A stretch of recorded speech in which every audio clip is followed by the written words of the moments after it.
अब मुर्दे भी भरेंगे किराया अपनी कब्र का। कहते हैं कि मौत के बाद कब्र ही सबसे सुकून की जगह होती है, लेकिन एक जगह ऐसी है जहां शायद लोगों को कब्र में भी शांति नहीं मिलती। दरअसल हम बात कर रहे हैं ग्वाटेमाला की। जी हाँ, यहाँ के कब्रिस्तान के मुर्दों को भी अपनी कब्र का किराया देना पड़ता है। वैसे ये तो आम बात है कि यदि आप किसी किराए के घर में रहते हैं तो आपको उसका किराया समय समय पर चुकाना पड़ता है, लेकिन लोग सोचते हैं कि इस किराए के झंझट से शायद तभी छुटकारा मिलेगा जब उन्हें मौत नसीब होगी। पर अगर अब किराया कब्र का भी चुकाना पड़ रहा है तो ये बात खुद में चौंका देने वाली है। जी हाँ, मांजरा ये है कि ग्वाटेमाला के कब्रिस्तानों में जगह की कमी है, जिसके चलते बहुमंजिली इमारतों जैसे कब्रिस्तानों का चलन है। एक के ऊपर एक कब्र बनी होती है। प्रशासन का कहना है कि ज्यादा आबादी और कम जगह होने के चलते ऐसे नियम बनाना उनकी मजबूरी है।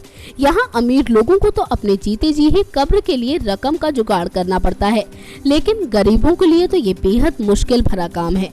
जी हाँ, ग्वाटेमाला में बहुमंजिला कब्रिस्तानों में कब्र के लिए हर महीने शव के परिजनों को किराया भरना पड़ता है।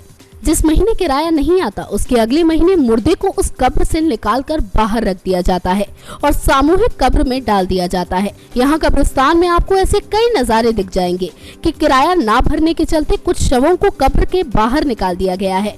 कई शव तो खड़े हुए ऐसे दिखते हैं कि जैसे मानो वो किसी का इंतजार कर रहे हों और अपने लिए 2 गज जमीन के लिए भी तड़प रहे हो। खैर, इस वजह से मृतकों के परिजन हमेशा भय में रहते हैं, न जाने कब उनके प्रिय परिजन के शव को बाहर निकाल दिया जाए।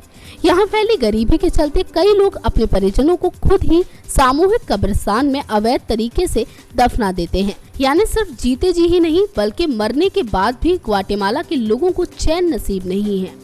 नेक्स्ट 9 न्यूज के लिए आकृति की रिपोर्ट।